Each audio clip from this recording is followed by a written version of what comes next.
요즘 우리 수요일마다 또 우리 담임 목사님을 통하여서 우리가 창세기 강해 귀한 은혜의 말씀을 듣고 있습니다.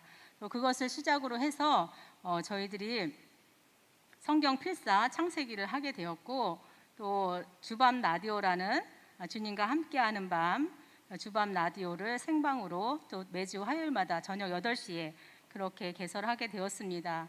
특별히 감사한 것은 제가 성경 필사를 하게 되었다는 것입니다.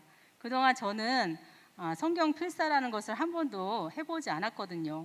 왜냐하면 항상 말씀 같이 가까이 하고 있고 늘 읽고 있고 또 묵상하고 있고 또 설교를 준비하면서 말씀을 늘 보기 때문에 굳이 필사까지 할 이유가 있을까 전혀 그런 필요를 느끼지 못했는데, 거의 이제 강제적으로 제가 필사를 하게 되면서 너무나 새로운 은혜를 많이 깨닫고 있습니다. 그래서 창세기 필사를 하면서 받았던 그 은혜를 여러분과 잠깐 나누고자 합니다. 우리 창세기 1장 보면은 이제 창조의 이야기가 나오죠. 첫째 날 빛을 창조하시고 하나님이 보시기에 좋았더라 이렇게 말씀하세요. 그리고 둘째 날, 셋째 날, 넷째 날, 다섯째 날, 여섯째 날 6일 동안 하나님은 모든 것을 더 창조하시고 창조하실 때마다 하나님은 그 마음을 표현하셨어요. 하나님이 보시기에 좋았더라.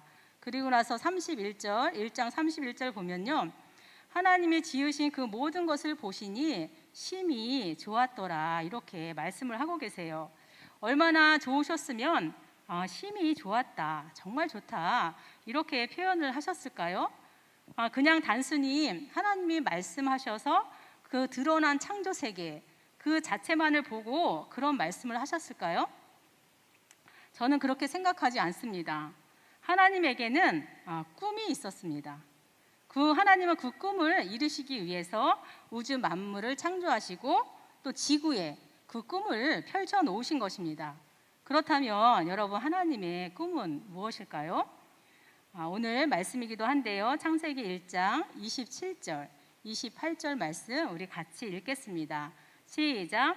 하나님이 자기 형상 곧 하나님의 형상대로 사람을 창조하시되 남자와 여자를 창조하시고 하나님이 그들에게 복을 주시며 하나님이 그들에게 이르시되 생육하고 번성하여 땅에 충만하라. 땅을 정복하라. 바다의 물고기와 하늘의 새와 땅에 움직이는 모든 생물을 다스리라 하시니라.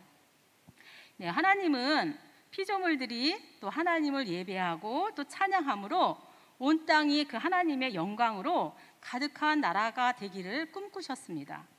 하늘에서와 같이 이 땅에서도 하나님으로 충만한 그런 나라를 꿈꾸신 겁니다. 그런데 하나님은 그것을 스스로 이루지 않으시고 하나님의 꿈을 이루기 위해 동력자로 인간을 창조하십니다.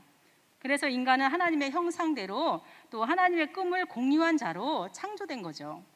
왜냐하면 하나님의 꿈을 위임받아서 이 땅에 펼치기 위해서는 하나님의 형상 또 하나님의 모양대로가 아니면 절대로 불가능한 일이기 때문에 그렇습니다. 인간은 하나님의 꿈을 이루기 위한 하나님의 동력자입니다. 그러기 위해서 아담과 하와가 해야 할 첫 번째 일은요, 생육하고 번성하는 것이었습니다. 저는 창세기 5장에 그 아담의 계보에 대한 성경 말씀을 필사하면서 한 가지 궁금한 게 생겼습니다. 창세기 3장 5장 3절 5절을 이렇게 말씀하고 있는데요, 아담은 130세에 자기의 모양 곧 자기의 형상과 같은 아들을 낳아 이름을 셋이라 하였고 아담은 셋을 낳은 후 800년을 지내며 자녀들을 낳았으며 그는 930세를 살고 죽었더라. 셋도 마찬가지고요, 에노스도 마찬가지예요. 다들 몇 살에 처음 자녀를 낳았고 몇 년간 자녀를 낳다가 몇 세에 죽었다는 그 말이 반복되고 있습니다. 당시에 대부분의 사람들이 거의 1000년에 가까운 그런 시간들을 살았는데 그 시간 동안 얼마나 많은 일들이 있었겠어요, 그렇죠? 그런데 하나님은 인생들의 삶을 단 3절로 요약해 놓으신 겁니다. 왜 그러시는 걸까요? 인생들의 삶이라는 것은요, 본래 사명대로 또 하나님의 뜻대로 살았을 때만을 삶이라고 말하기 때문이죠. 그래서 하나님은 하나님의 꿈을 쫓아 살아간 그런 사람들의 삶만을 기억하시고 또 기록해 놓으신 것입니다. 그것이 가장 가치 있는 삶이라고 창세기 5장은 아담의 계보를 통해서 우리에게 말씀해 주고 있는 것입니다. 그런데 여러분, 창세기 1장, 2장, 3장, 4장, 5장을 계속해서 읽어 나가시면서 또는 여러분 필사하시면서 하나님의 꿈이 어떻게 되어가고 있는 것 같아요? 장수를 넘기면 넘길수록 인간의 죄로 말미암아 하나님의 꿈이 짓밟혀 가고 있는 것 같다는 생각이 듭니다. 하나님을 예배하고 또 찬양하고 또 하나님의 영광으로 충만해야지 이 땅이 죄로 정복당하고 또 죄악으로 충만해져 버렸습니다. 하나님의 꿈이 하나님이 이 꿈을 접으셨을까요? 그렇지 않습니다. 하나님은 홍수로 죄악된 세상을 심판하시고 또 노아를 통해서 다시 꿈을 꾸십니다. 그래서 방주에서 나와서 번제를 드린 그 노아와 그 아들들에게 이렇게 말씀하는 것입니다. 창세기 9장 2절에 보면 하나님이 노아와 그 아들들에게 복을 주시며 그들에게 이르시되 생육하고 번성하고 땅에 충만하라. 이후 아브라함을 통해서 또 그리고 이스라엘 백성들을 통해서 하나님의 꿈은 계속 이어져 가는데 안타깝게도 하나님의 꿈이 시간이 가면 갈수록 더 멀어지고 있습니다. 왜 이렇게 되어가고 있는 것일까요? 여러분, 하나님의 형상을 잃어버린 자는요, 하나님과 절대 동력할 수가 없습니다. 일그러진 형상으로, 그런 찌그러진 모양으로 하나님의 꿈을 공유할 수도 또 이루어 드릴 수도 없다는 것입니다. 그래서 예수님이 오신 것이죠. 죄로 일그러진 또 저와 여러분, 또 죄에 찌그러진 저와 여러분을 하나님의 형상으로 다시 회복시키시기 위해서 예수님이 오신 것입니다. 이제 우리는 어떻게 되었을까요? 고린도후서 5장 17절에 보면 그런즉 누구든지 그리스도 안에 있으면 새로운 피조물이라. 이전 것은 지나갔으니 보라 새 것이 되었도다.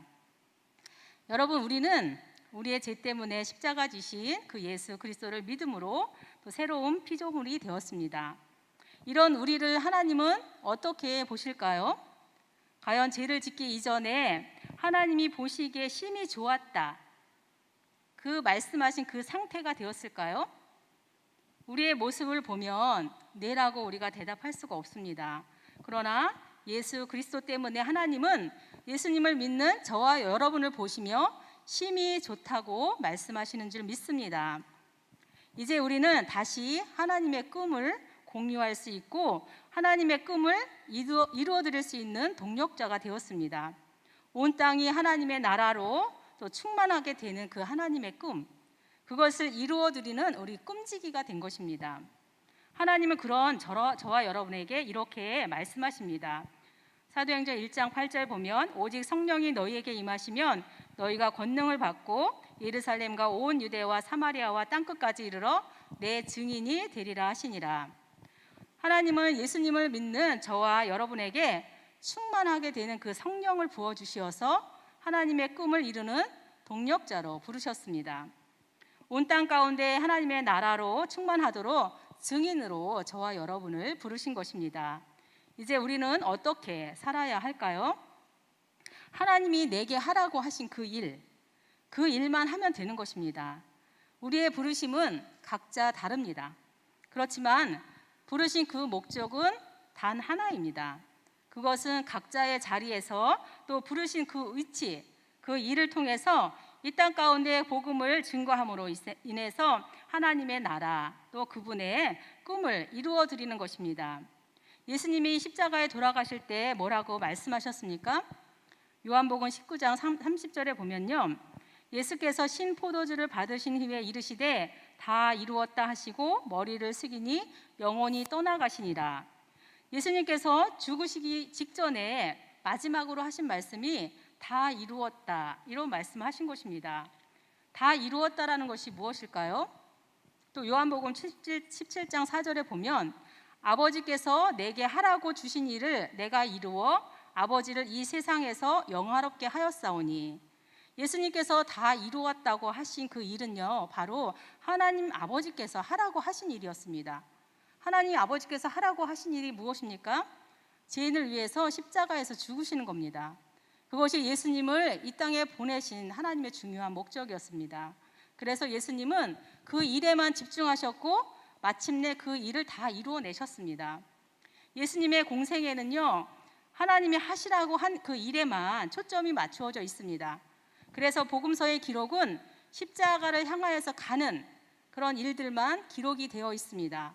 사도 바울의 경우도 마찬가지죠. 바울은 하나님으로부터 이방인의 사도로 부르심을 받았습니다. 갈라디아서 2장 8절에 보면 베드로에게 역사하사 그를 할례자의 사도로 삼으시니가 또한 내게 역사하사 나를 이방인의 사도로 삼으셨느니라. 사도 바울도요, 부르신 대로 사명대로 이방인에게 복음을 증거하는 일에만 집중했습니다. 바울의 행적을 기록한 사도행전 9장 그 이후 내용을 보면요, 모두 하나님이 하라고 하신 그 일만 기록된 것을 우리가 볼 수가 있습니다. 여러분, 예수님도 또 사도 바울도 모두 하나님이 하라고 하신 그 일들만 했습니다. 하나님의 꿈을 이루어 드리는 그 일에만 초점을 맞추고 또 집중했습니다. 그것이 복음서이고 또 그것이 사도행전이고 바울 서신인 것입니다. 우리도 마찬가지예요, 여러분. 하나님이 보시기에 심히 좋은 하나님의 형상으로 회복되었기 때문에 다시 하나님의 꿈을 공유하고 또 하나님의 꿈을 이루어드리는 동력자가 되었습니다. 그렇기 때문에 우리는요, 하나님의 꿈지기로서 또 사명에 초점을 맞추고 또 사명에 집중해야 합니다. 각자 부르신 그 자리에서 하나님의 꿈을 이루어드리는 그런 통로가 되어야 합니다. 하나님은 그렇게 살아가는 저와 여러분의 삶 안을 기억하시고 기록해 놓으실 것입니다. 이 시간 우리 원하고 바라고 기도합니다. 찬양하면서 하나님의 꿈이 내 꿈이 되도록, 그래서 나의 삶 가운데 하나님의 꿈을 이루어드리는 그런 동력자로 또 축복의 통로가 되게 해달라는 그 마음을 가지고 우리 찬양하겠습니다.